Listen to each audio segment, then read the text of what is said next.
Hello, and welcome to another episode of the Discmaniacs podcast. This week's cast is brought to you by Discmania and Latitude 64. Hey everybody, welcome back to another episode of the Discmaniacs podcast. Thank you everybody that has been listening so far and showing all the love and support. We really appreciate it. This episode, we are back with myself, obviously, and Jaime is back with us. And hello. We have a very, very special guest, I would say. A double very special. Yes, exactly. Yes. Chris Brubeck. Dude, thank you for coming out and hanging out with us today, man. Thanks for having me, guys.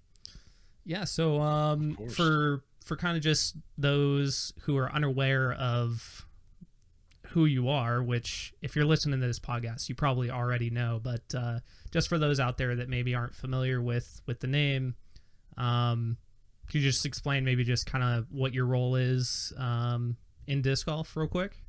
As far as the company goes? Yeah. My name's Chris. Welcome. Thank you, everybody. I am the online sales manager. So basically what that entails is inventory management, website management. A lot of the stuff you see on discmania.net is monitored and regulated by me. I manage a lot of the Discmania inventory that goes on there as far as the direct-to-consumer business goes. I have a little bit to do with the business-to-business side of it, but I think lately been more with Discmania.net. Cool. That side, I plan a lot of the campaigns, mystery boxes, things like that, and much how it's been so far. And he does a wonderful job at it. As you can see, these mystery boxes are hot. They are hot fire for sure. Yeah, so I mean, from what I understand from kind of an outside perspective, whenever I think about you and kind of your role with Discmania, I just kind of think like basically if it's customer facing, if it's like media or like emailing the regular like Discmania email and stuff like that. Basically if somebody's interacting with the company, it's either directly with you or like somehow associated with you. Is that like kind of a fair assumption? Yeah, I'd say so. I mean, I'm the personal touch to the company. Basically, if you're talking to Discmania, you're talking to me or through me. Right. And I provide a feel to the company that I think people can relate to, and we establish relationships that people can connect with me and through Discmania. And I think, I feel like I have a lot of friends out there that I've never met before, just simply based on our interaction together throughout the years. Yeah, that's super cool. And we had Austin Montgomery on the podcast. What was that, like 3 episodes ago, something like that? I think it was episode 3. Yeah. Of the podcast. Yeah. So a few episodes ago, we had him on. And he's kind of more the business side. So this is really cool. I'm really excited for everybody to get to know that side as well. Kind of more the, like you said, not so much business to business, but more the personal side and stuff like that. So I'm super excited. I'm probably gonna say this a million times, but so thanks for the opportunity to talk with you on the podcast about this stuff. So yeah, really cool to have you. Kind of before I dive super deep into kind of your history and your relationship with disc golf, and like I have a ton of questions for you. Before we get into there, I kind of just want to catch up a little bit. Maybe keep it a little bit light to start out with. Just see, check in with Jaime real quick. How's life been for you lately? How's the disc golf game coming along? Past couple weeks. Life's been good. Disc golf's also been good. I'm excited. Finally, weather's been warming up here. Got a tournament, my first tournament of the year, coming up on Sunday. 2 rounds. Nice. Playing with some big guns out here in Colorado. Scared. I'm also on featured card. Found out today. Ooh, let's go. I'm scared. Never did that before. I don't know why they want this 948 rated chump be featured, but I'm here. So that's happening. I'm excited, getting the bag ready, make sure I got everything I need, all the tools of destruction. Hell yeah. And that's pretty much it. And the work's been going, work's busy, which is good. Ooh, that's always a good sign for us on the receiving end here. When I hear you guys are busy, that means things are in the work for us fans too. So I'm excited to see what you guys got in store over the next few months. So that's cool, man. We're also excited. I bet. Cool, man. Yeah, I mean, for me, it's been pretty much same old. Just playing my local short courses. It has been nice here as well. So, like I've been talking about, I've been trying to smooth down the form a little bit, make sure I'm not hurting myself. And the warmer it gets, the less likely it is I hurt myself. So, That's always good. Yeah. So, I mean, with the sun comes further, easier drives. So I've been really loving that lately. Made Here a couple more comes the friends. sun. Ba-na-na-na. Yep. Atlas, my dog, I've been taking him more and more disc golfing, and he's turning into an awesome disc golf dog. So that's really exciting. I honestly had no expectations for him to be like, super chill around people, because he's an Australian Shepherd, so he's a little bit high strung just by nature. He still barks at people from time to time, like if we're halfway through a round and he kind of knows the herd or like the card, and then somebody else walks across another fairway, then he's kind of at, not at ease, but he's getting over that, which is pretty cool. Like, I'm seeing him chill out way more. So I'm excited. Sorry, you sound like you'd be a good Dubs partner for you. Trying to. Oh, sorry, my dog barked. You missed your putt. I'm so sorry. Yeah, he can probably putt better than me. So yeah, that would probably. I'll handle the drives. He'll handle the putts. Yeah. But so I'm excited. Maybe by the end of the summer, I'll be a full blown, guy who brings his dog to the course all the time, which would be pretty sick. Honestly, it's kind of something I always dreamed of, and it's happening. So I'm excited. Now, maybe I missed it, but what is the reason behind the naming for the dog?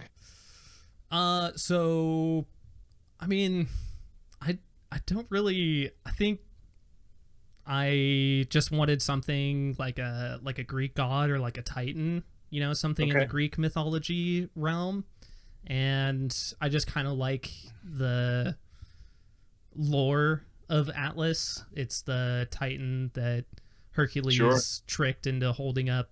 I can't remember it. I always get confused of if he's holding up the earth or if he's holding up the heavens and he's on earth, but one of those things.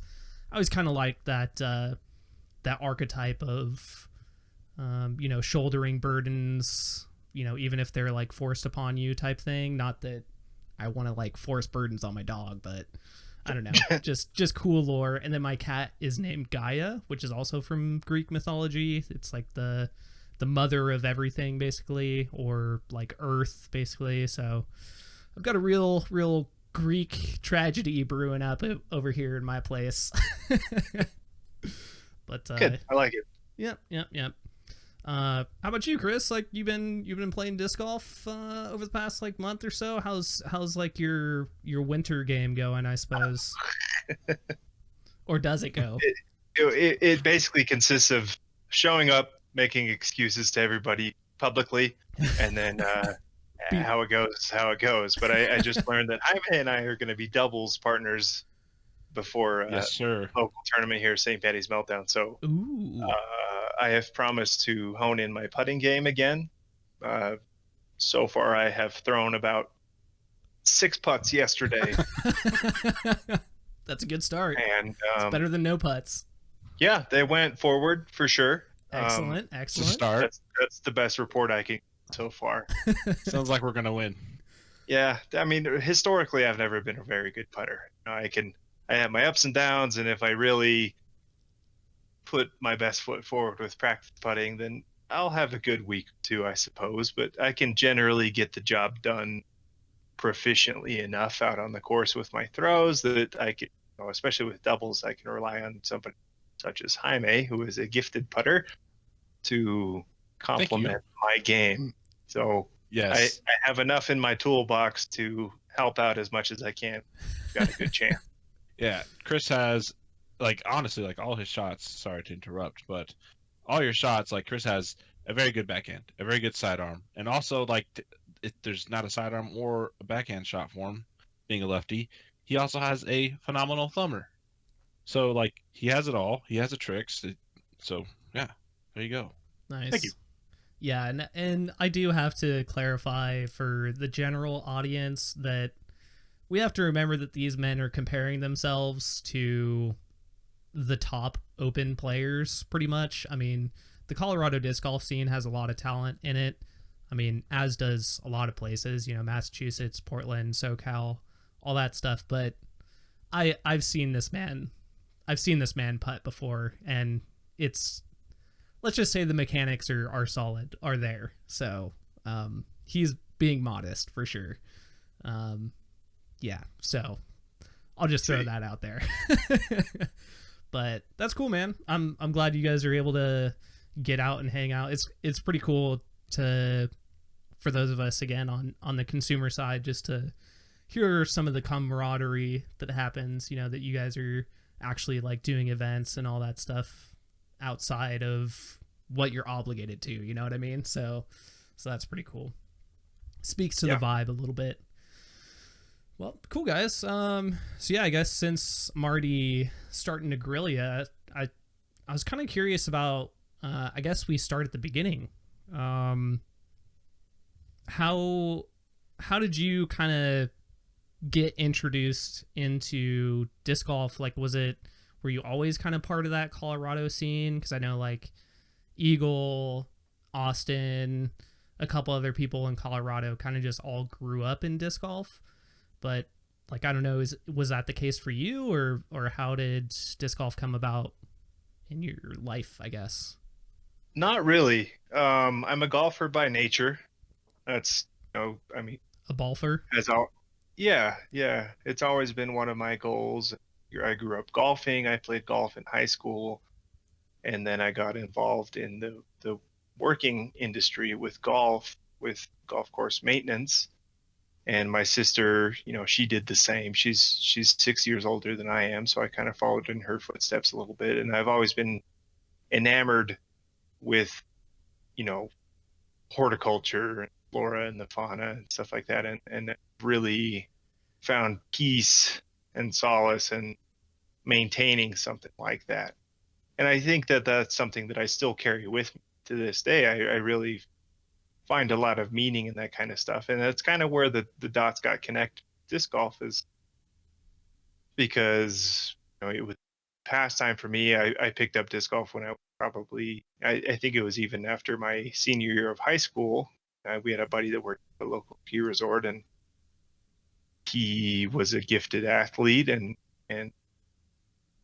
the competitor in me wanted to immediately whoop him.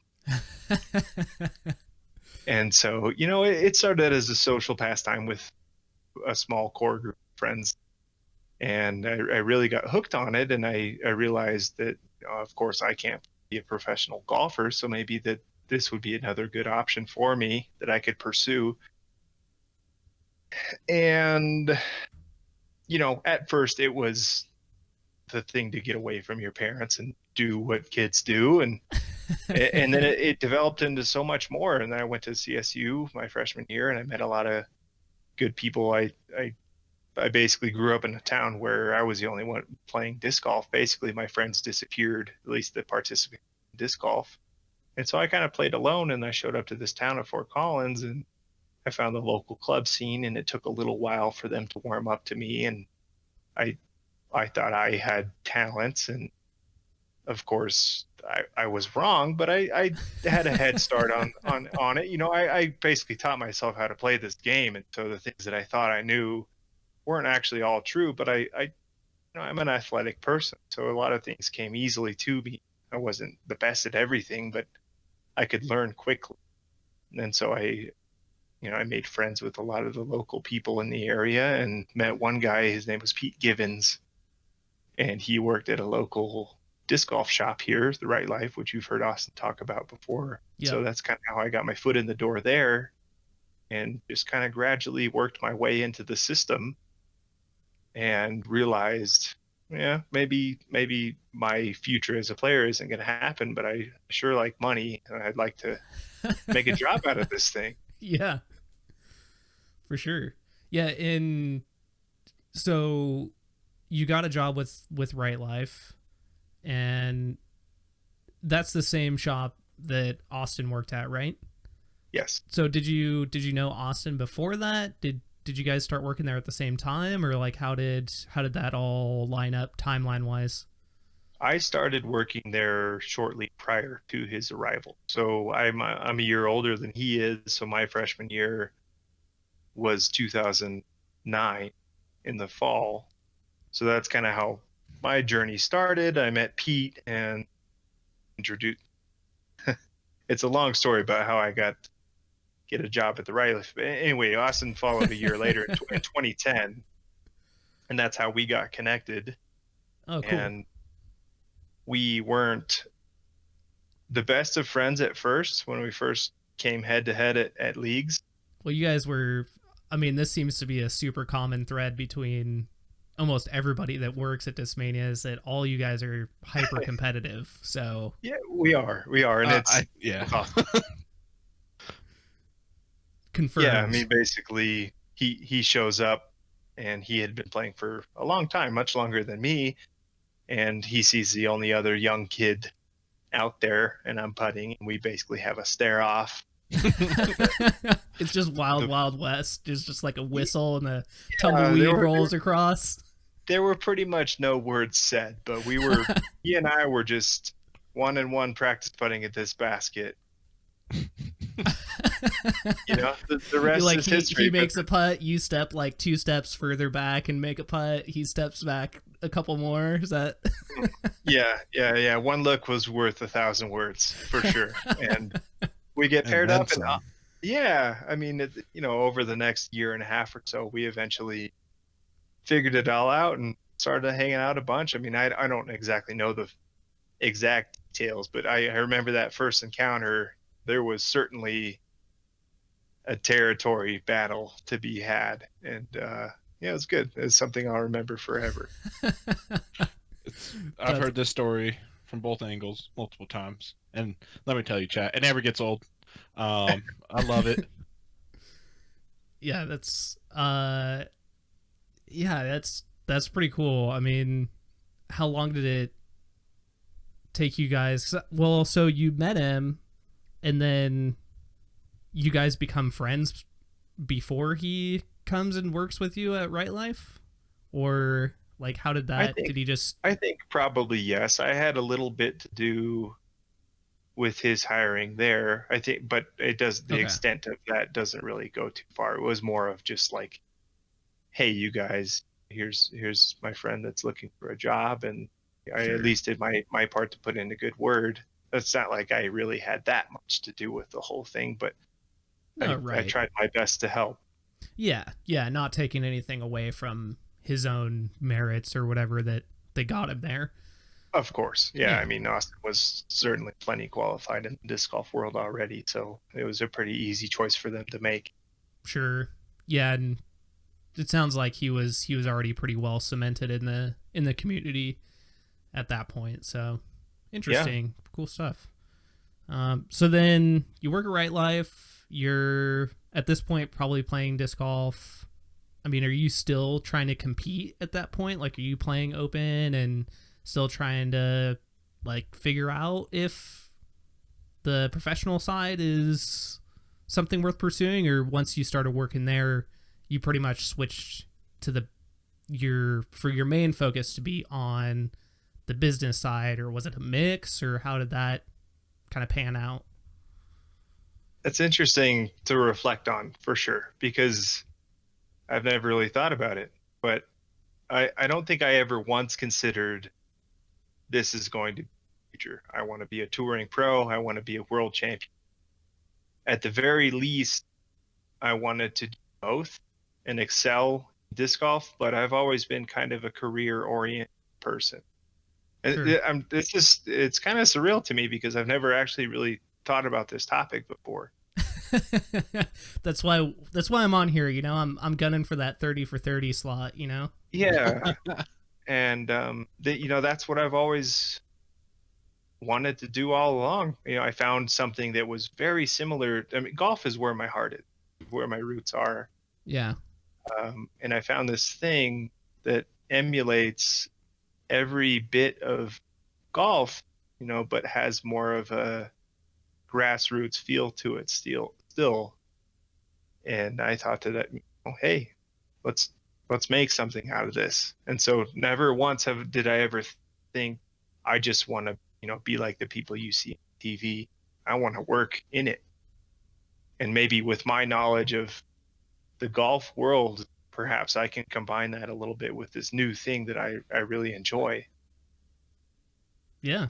That's really cool. It's definitely a much different perspective, and I don't mean to just keep comparing you and Austin, because I hope that's not the vibe you're getting, but just because you two are such, I mean, I know Erno and UC and all them, like at a corporate level, have a lot to do with what's going on in Discmania USA, but just so everybody knows on the audience level, and so that hopefully you guys don't get the idea that I'm like just super comparing, that these two guys are what makes Discmania USA. Like they're the heart, if like Jaime and all the warehouse workers and like Adam and Kevin and all those guys are the limbs. I feel like you two are kind of like the heart, so that's why I keep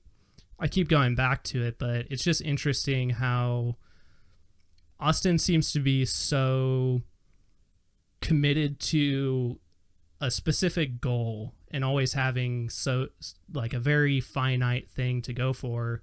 And it seems like for you, like I said, you're still seeming to focus on those things and having a general plan and having security and things like that, but that you're a much more, I think, almost cerebral person, it seems like, as far as how you got into the game and how you developed your career, seems to be more in the present, in the moment, and pursuing what you enjoy in the moment.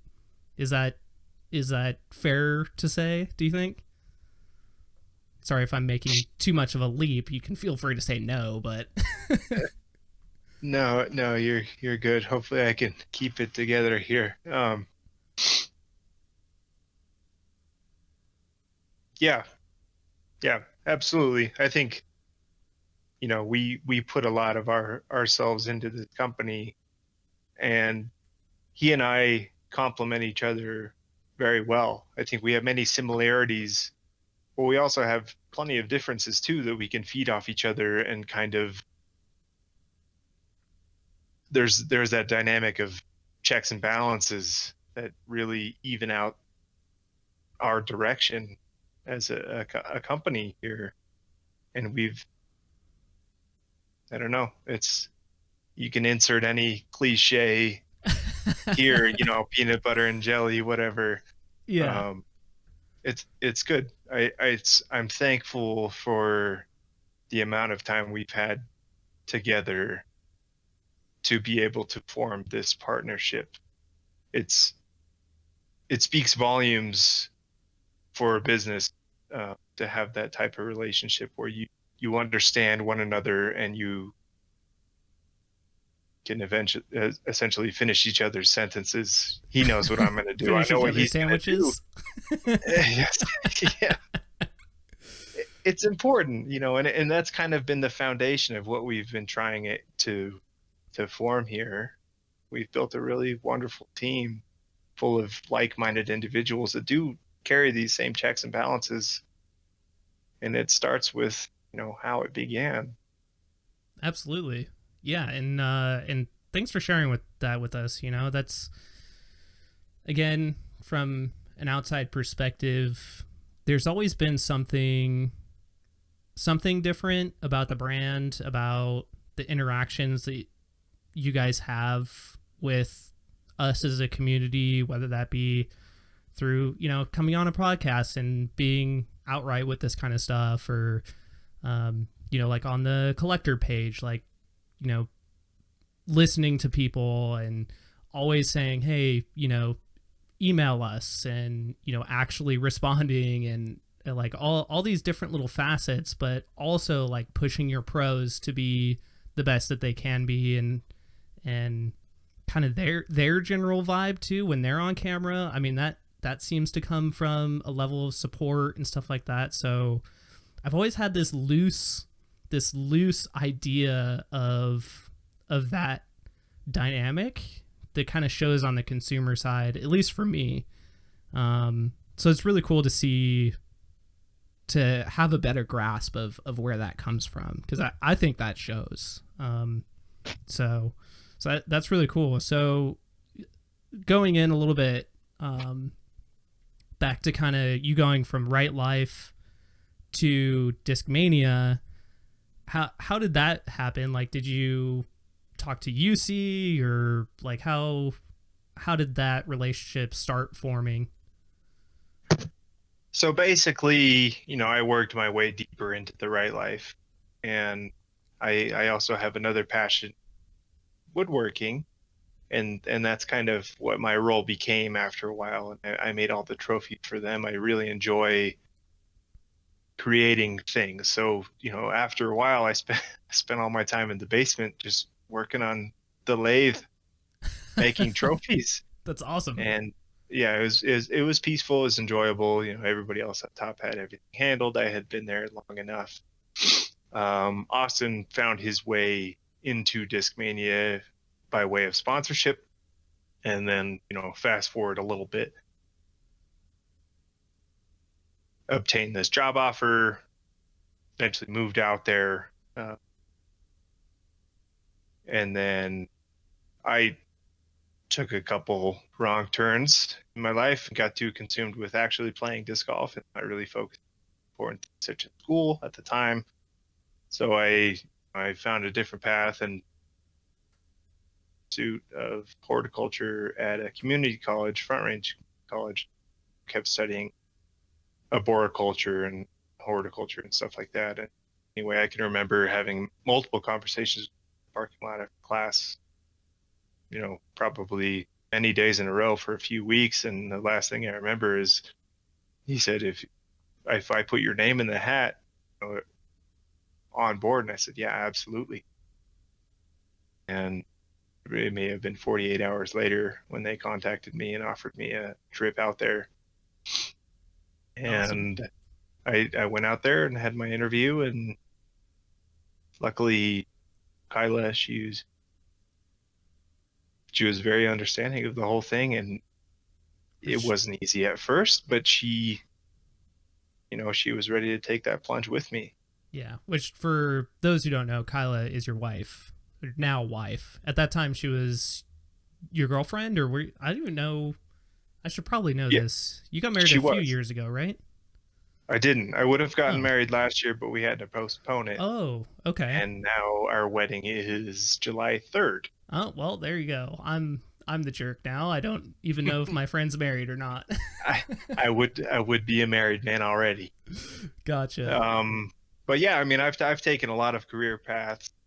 I think most of them are fairly consistent, but I moved out to North Carolina to be a technician for a security company, and I enjoyed that a lot. It was hard work, and then my end game was to go to Sand Hills Community College, which is a very esteemed turf school for golf, and that's where I plan to stay. But my friend desires brought me back to Colorado, and you know, it's interesting to reflect back on all good things and bad things that I can think of. If I made one more incorrect or two more correct choices or what have you, I wouldn't be where I am today. My goals wouldn't have led me to where I am right now. It's kind of cool. Interesting. Yeah, that is is pretty special, pretty unique, because I think a lot of people that I've talked to, especially if you look at the pro scene or even people really in the disc golf business, have either just grown up in disc golf, a la, Eagle, and even like, I mean, I guess UC, his background is kind of business and things like that, but I mean, in the area, I'm sure, he's got his own lore in the disc golf industry before Discmania really took off. And, everybody seems to be so deep rooted. It's really interesting that you have such a huge impact on the disc golf industry right now. Sorry if maybe you think that's overstating. I don't know, but I think you do. And you don't really follow that same like lineage that everybody else does. So I think that's really cool and really special. And maybe a little bit of an encouragement for the people that are listening now, even if you didn't grow up playing disc golf and you weren't a staple of the disc golf community since you were 15 or 10 or whatever it is, or your parents didn't play disc golf. I think a lot of people can get discouraged by that and think, oh, well, I don't have that background. It's really inspiring to hear all the different avenues that you've gone down, but what's carried you through, it's been your relationships, your passion, and just your, characteristics as a person, it seems like, that have carried your career and life path through. So that's really cool, man. Really, really unique story. So yeah, I guess, so when you went out to Discmania, you ended up getting a job, I assume, considering where you are now. Uh-huh. What did you originally get hired on for? Were you just stamping and like warehouse stuff, or business management, or like what all were you doing when you first got there? It was warehouse work. So when I went out there for my quote unquote interview, Austin was in Vegas at the time at a trade show, and I showed up, met whoever was there, and I remember Cheddar is Chad, a very loving term.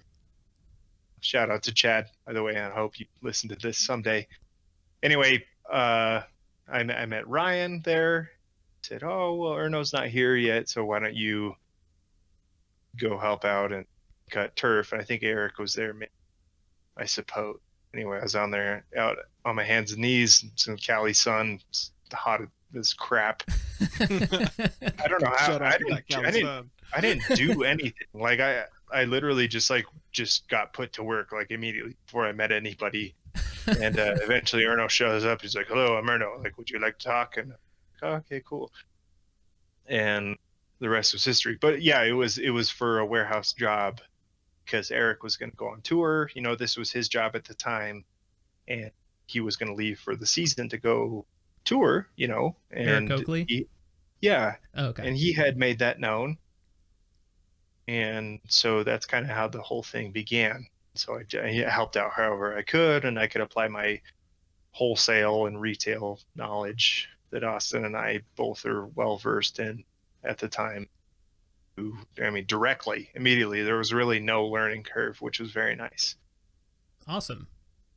So then how long of doing that before you started taking on more responsibility, and did that just kind of naturally develop because you just started like taking things by your own accord, or did you get like assigned to you, or like how did you end up growing into the role, the very influential role that you have now? It was fairly quick, I think, but not from like the larger standpoint. Just kind of, it started out as this basic task that I turned into something larger, I suppose, or at least sunk too much of my own personal interest into it. Fair enough. Yeah, I'm the annoying person that always has a million ideas and I'm not one to be discouraged by told no. So I think a lot of things compounded on one another, like the USDGC, for example. I learned that the Finns don't like their brand image to be messed with. That was explicitly told to me over and over again. But I kind of did so anyway. And we found ourselves racking our brains for like, what the heck are we going to bring to USDGC? And UC's like, well, we don't have any time. We don't have time to make anything, so we're just going to have to make do. And I was like, are you sure? And so I presented him with a new stamp, and I brought it in to him because we had already, of course, tested it without him being there and that. And I was ready to pack my stuff right there. He liked it. And, things like that. I'm a very persistent person. I've kind of worked my way into the inner workings of this company, like the mystery box, for example. I think a lot of these instances of me kind of towing the line helped me to at least present myself as somebody who cared. Sure. I'm not saying that's the right thing to do in any company at all. You need to do what's expected of you and maybe not overstep your boundaries, but at least considering those options a little bit. Yeah. Maybe venturing just a little bit outside of anybody's comfort zone is allow you to at least show to others that you're somebody that is worth keeping for a little while. Sure. Yeah. I mean, I'll throw another cliche, like fortune favors the bold, right? I mean, like you say, you don't want to be too bold and be crazy and just a loose cannon, but it seems like, if you have a good head on your shoulders and good intuition, I think that's what combines. And I mean, I'll kind of throw it kind of back towards you, because I'm sure there's a lot of people listening right now that want to get more involved either in their local community's disc golf scene or maybe in the professional side, or, really any aspect of disc golf that they just want to be more involved. Like if someone's coming to you and saying, hey, I've got an idea, like, aren't you looking for that same kind of thing, that sort of kind of, bright-eyedness or that wide-eyedness to bring something different? Like, would you encourage people to do something similar for their own ambitions with the disc golf world, I guess? Yeah, absolutely. I think, hearing that statement makes me feel a bit like a hypocrite, because we're obviously bombarded with all kinds of that stuff all the time. Like, hey, I have this new idea. And of course, the natural reaction for somebody to do is feel like they've heard this all before, which may or may not be true. I don't know. But the best thing that anybody can do is have their new ideas and kind of incorporate that into their own world and then expand upon it. So basically, you have your club. Let's put those ideas in this club. That club, as the governing body, can then turn to a larger source, whether it be Dynamic Discs or Innova or us or something like that. And then those ideas can grow into something much larger. Awesome. I'm lucky enough to be affiliated with the source, so my ideas are naturally received a lot quicker or deterred. But I think that a lot of people can apply that to their daily lives. The most we can do is try and help. Right. Yeah, that's really good advice. And I mean, one that luckily has, and there's proof there. I mean, with all the stuff you guys are actually doing with local clubs, you guys, while you're in SoCal, I know you guys worked with like Inland Flight Club quite a bit on growing the scene there. You guys, with your roots in Colorado, even when you guys were in SoCal, it seemed like you guys always threw some love back to your hometown in Fort Collins and the Colorado scene.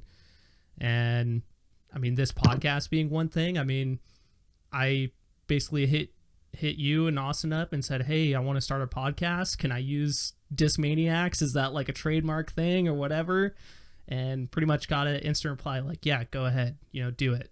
So, I mean, I think if you do put your passion into it, if you show that you're creative, if you show that you've thought it through and you have a game plan and you're willing to act on it, I think there's a lot of instances where you guys have nodded your head and said yes and spread some of that passion for your own company into, a local disc golf scene and stuff like that. So for those of you guys listening, if me, the stumbling podcaster / YouTuber, has anything to do with an example for you, you guys can do it too. Just, seems like put your passion into it.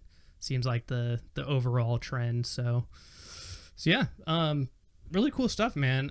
Thank you so much for, I told you I'd thank you a million times. Thank you so much for sharing that part of your story. And I think that will give people a lot better idea of who you guys are just as a company.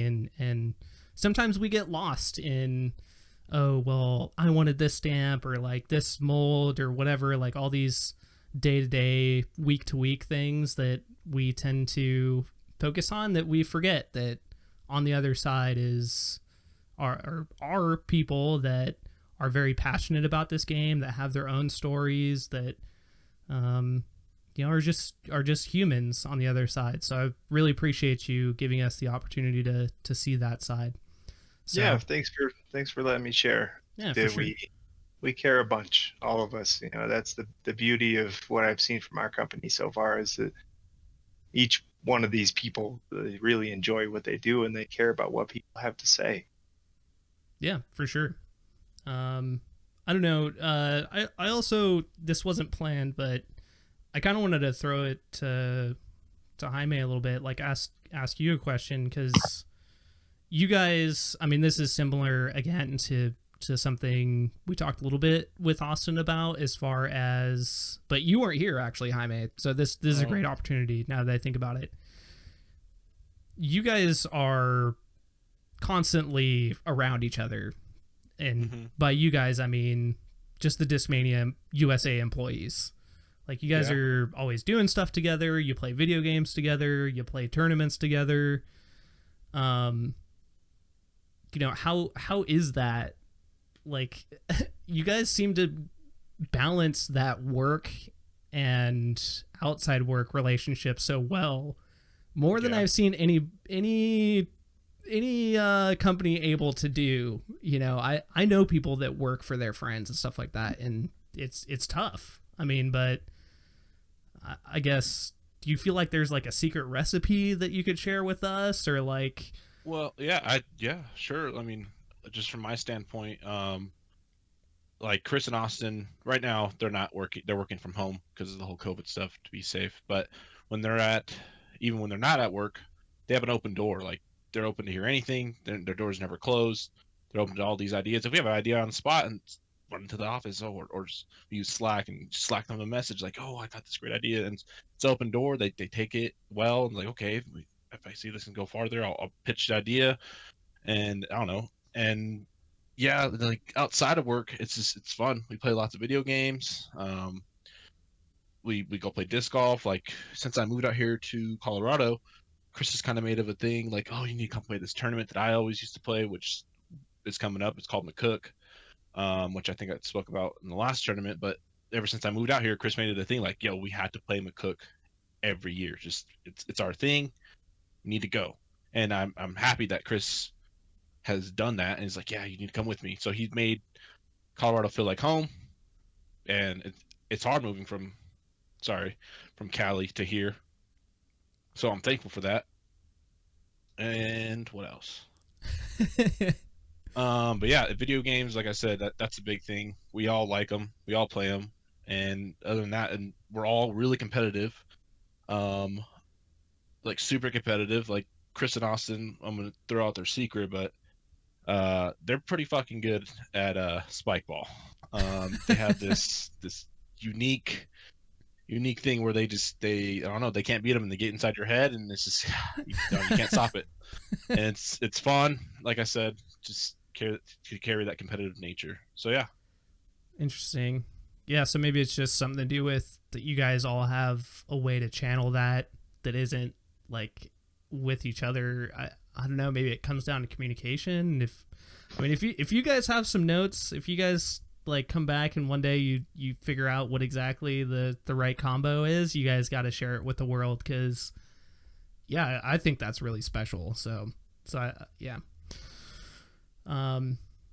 Yeah, so I think that's pretty much all the questions and everything I had, just as far as, your personal life and all that stuff. So again, thanks.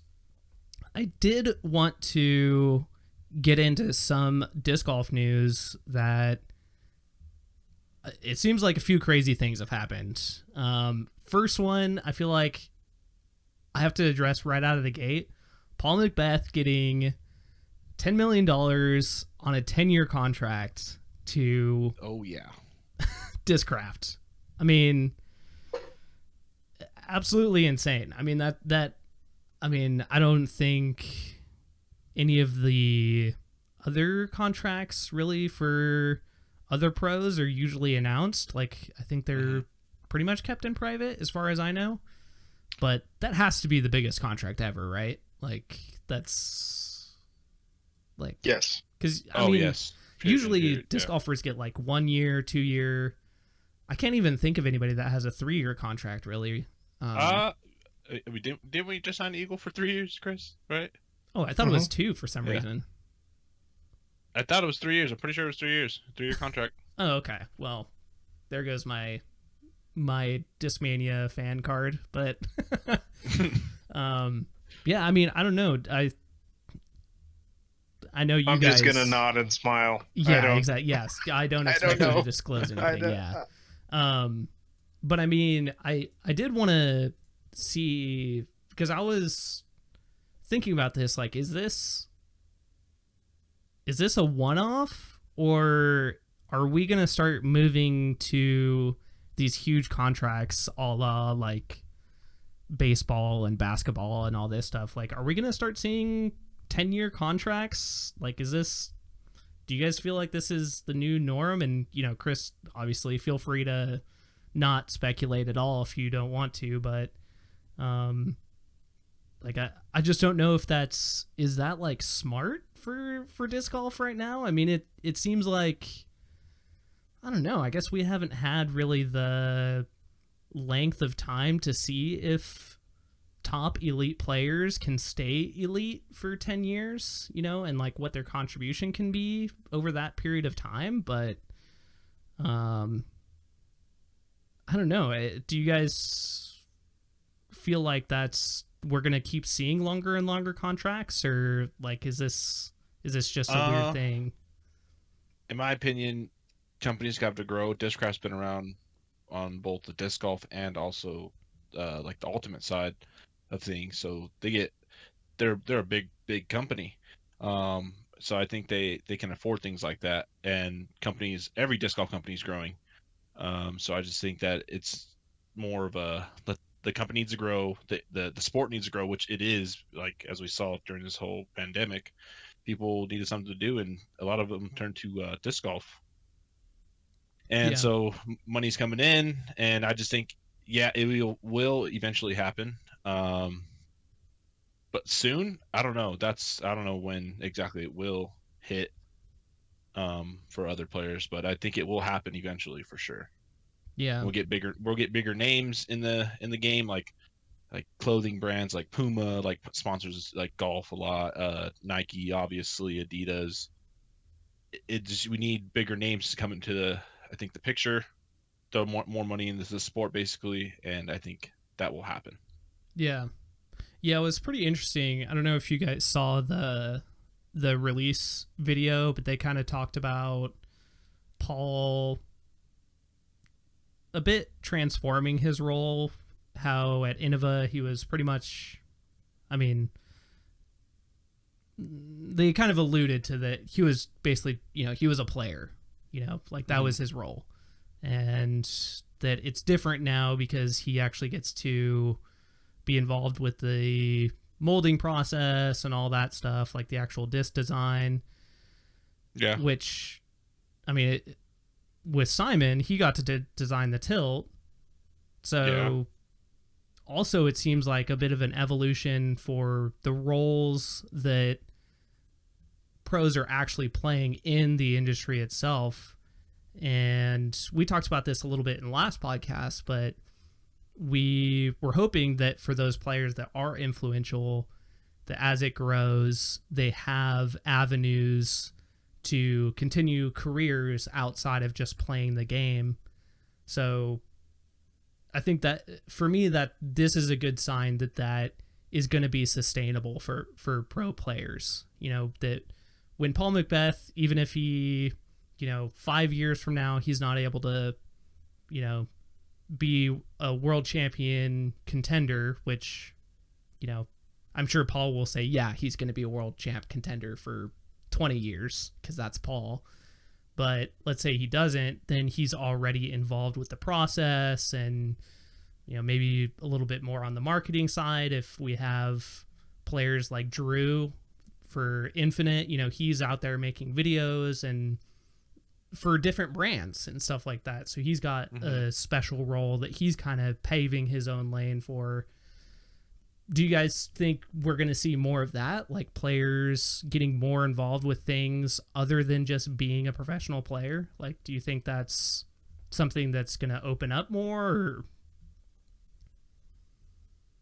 This is the hot take portion of the Upshot podcast. Yeah, exactly. I think that the precedent that that's the same thing that people do to us that I just Discraft, yeah. We're not dynamic disc. I think that it set a standard, but I don't think that it's going to continue. Now, that doesn't mean that the money isn't going to be equivalent to right. Future, but I mean, if you take the NBA or the NFL or something like that, nobody signs a 10-year deal at all. This just basically set the example. We're the first to do it. The money is there, which is substantial. That's fantastic. I hope every B to A level and beyond player is able to consider that amount of money in the future. But moving forward, I don't think that this 10-year deal thing is going to be a mainstay for most deals out there. Like it just doesn't happen in the sports world. Sure.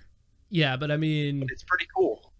As far as players having that kind of longevity in the industry itself, I think there's plenty of hope for something like that, right? Like, well, let's take Jordan Brand, for example. I mean, Paul is, he is a savvy businessman nowadays. I mean, he's turned himself into a brand, and he's smart enough to realize that, hey, I'm not going to be as competitive for forever.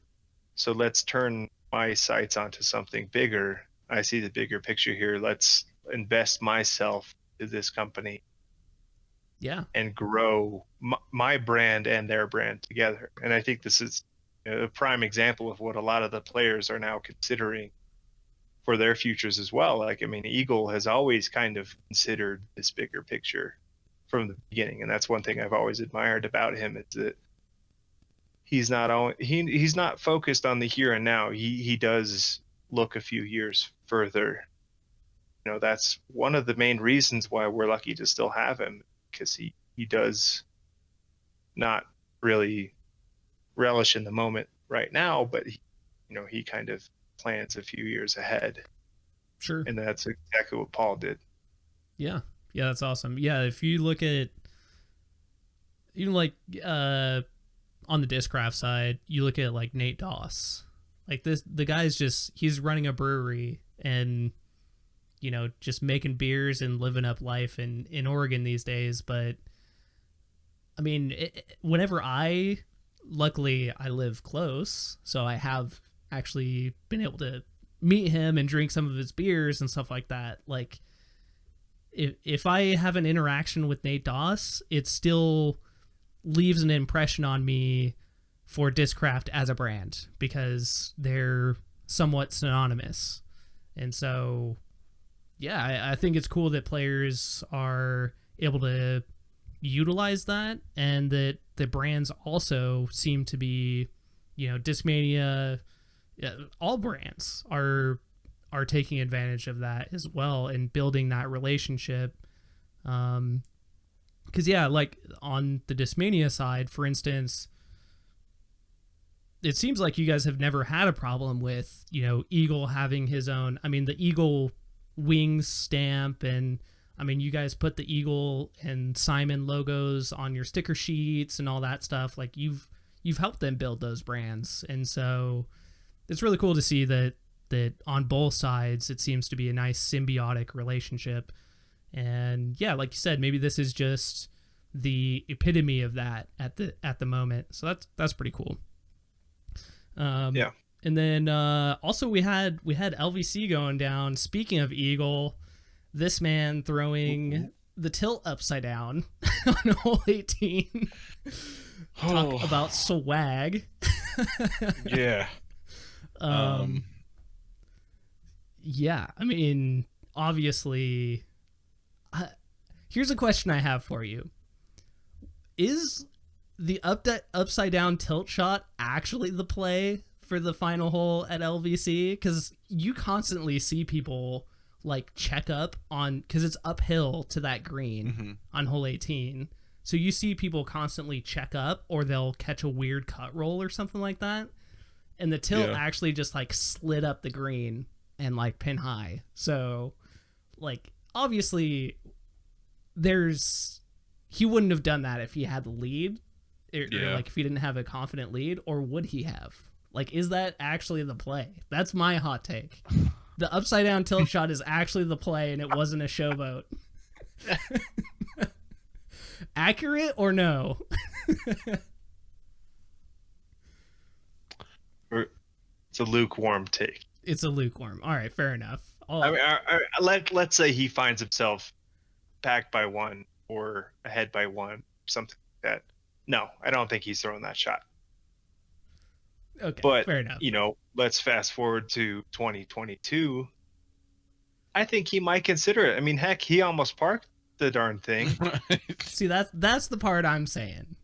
I'm doing a really good job of filtering my grammar here, by the way. Like, typically I'm a very colorful speaker in some instances.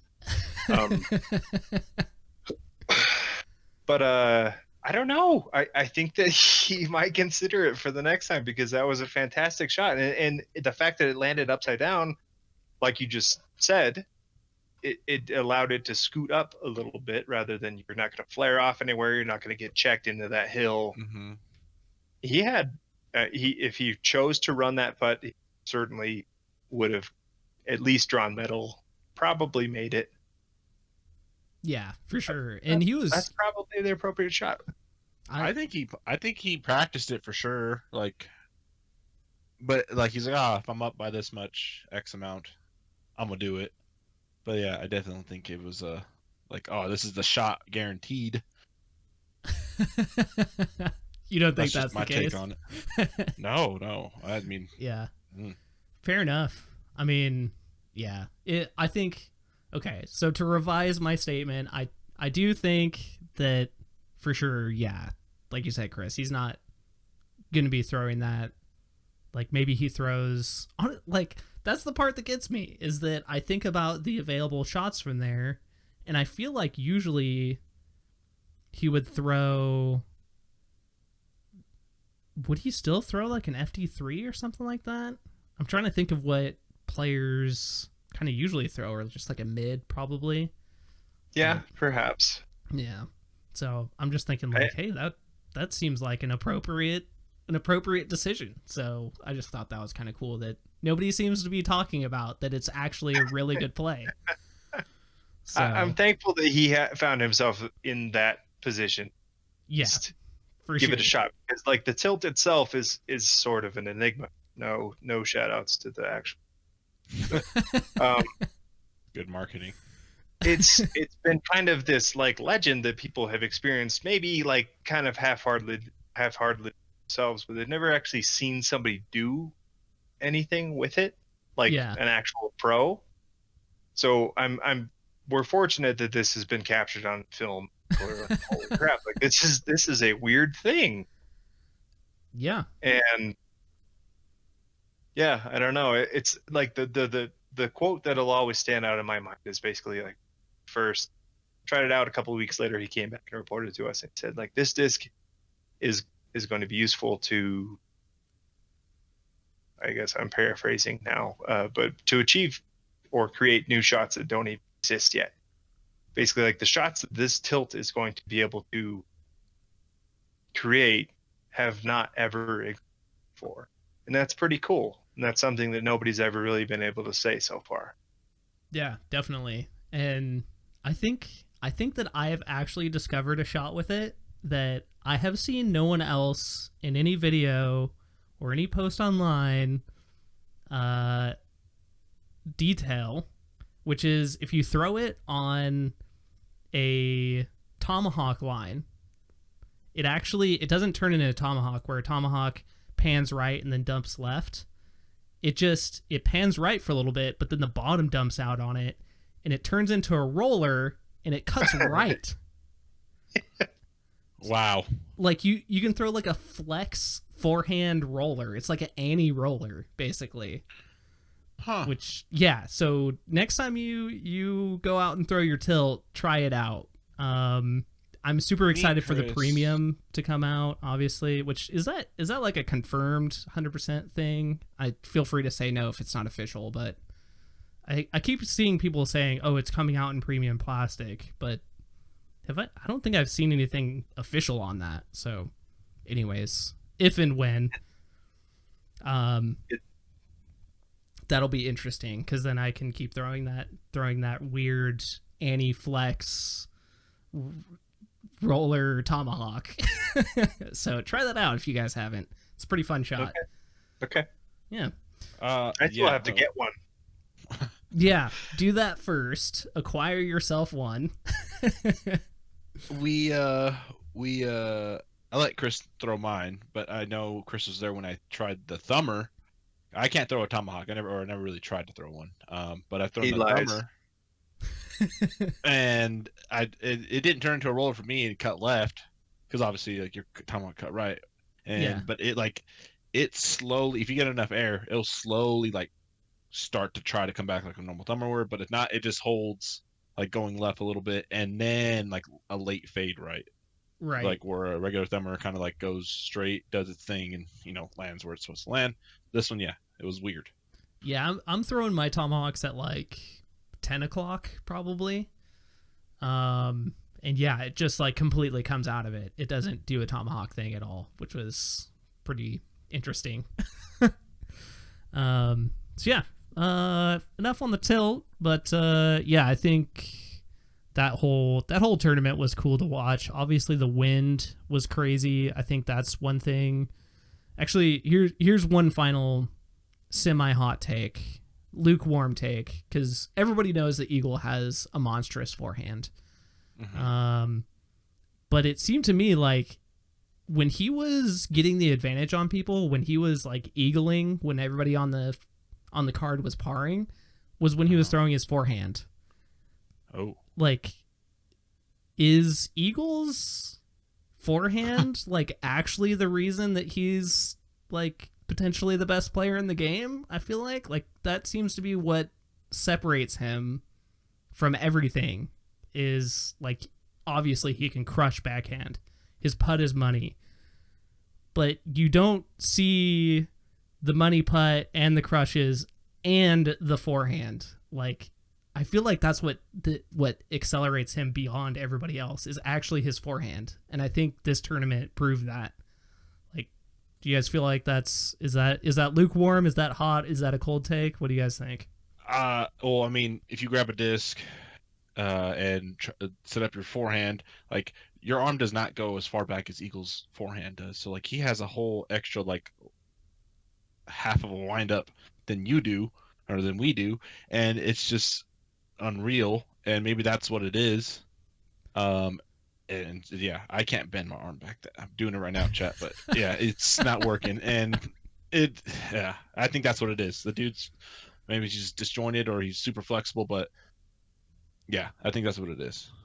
Oh, so you're saying like where his like shoulder and elbow, like the fact that he can go behind his body more is something?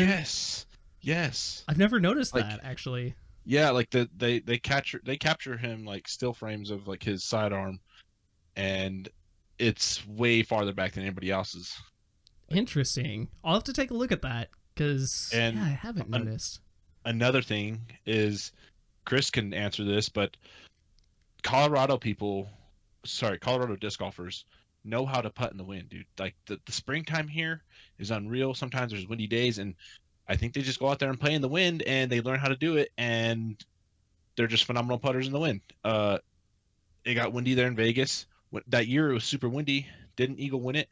Yep. Yeah, and also then he won it this year. Still a little windy. He was banging putts. Yeah, he made some insane putts. I forget what hole it is, but one of the elevated baskets, and he was like kind of under some tree limbs, and so he had to do like a nose up spin, which I know he already he spins, but he doesn't like super nose up. People, I feel like people always say like, oh, Eagle nose up spins, like you have to put the nose up to spin putt. He throws pretty flat, in my opinion. Maybe I'm wrong, but anyways, he had to do this crazy like up hit, nose up spin putt, and yeah, he was canning them all. It was pretty insane. Like I feel like all the highlights were like 50-footer spin putts, except for Brody, who made like a 60-foot scuba putt in the wind, which I guess is just the Brody special nowadays. I'm just gonna start calling the Scoob the Brody. I think he's earned it. Yeah, I agree. It's good to see some new stuff out there that people try and emulate. Yeah. I'm kind of curious if he's gonna get his own like signature like Scoob disc, like something like the Tilt, but just like, or like the turbo, putter, but something just that's money for Scoobs. Like, I'm waiting for that drop to happen. I can see that. Yeah. That's a good and speaking of drops, if you listen to the last episode, we did wager on what James Conrad's first Tour Series disc was going to be. And hats off to Jaime for guessing correctly. A Tour Series Volt was the winner. So there you go. Thank you. Jaime, you've got 2 beers coming from me, and at least a beer from Tyler coming in hot your way. So good luck. I'm gonna see him on Sunday, so I'm gonna get it from him then. Where the heck is Tyler anyway? I don't know. He's out and about. He's playing tournaments. Yeah, it seems when we bring on guests, one person's missing. As we brought on Austin, I was gone. I was in California, and then we bring on you, and Tyler's gone. So next is Dave. Dave will not be here the next time we bring on a guest. Yeah, which means no podcast. Yeah. You guys will talk and nobody will be recording. So I guess I'll have to invite all the listeners to the Discord or something like that. Yeah. Yeah. Anyways, guys, it's about time to wrap up. Thank you guys so much, those of you who are listening. We appreciate all the positive feedback we've been getting, and yes, sir. Everything. Make sure to, if you're watching on YouTube, drop us a comment, drop us a like. Check out the YouTube if you're not using on it. It's Thunder Disc Golf. That's my YouTube. Check out Jaime on TikTok. Jaime, you want to drop that TikTok username? When I start making TikTok, sure. I will. Yeah, and Chris, anything you want to shout out before we get off of here? I would just want to thank you guys for having me on here, and for my shout out, I want to give a special mention to Bill Wright, who it's actually his birthday today. So happy birthday, Bill! Thank you for making everything possible. for us, and hope you're doing well. Hope you're having a good time shredding it up in the slopes. It's good to share a little bit. I appreciate you guys having me on here. I also very much appreciate the patience of everybody out there. I know this has been a tough time. There's good things to come. You know, we just got to get through this together. I appreciate each and every one of you, and enjoyed getting to know all of you. If you ever have any questions, please don't hesitate to reach out to us, and we'll be glad to help you out. Awesome. Cool. All right, guys. Well, thank you, Jaime and Chris, for joining me during this episode, and we will catch you guys on the next one. Peace. Thanks, guys.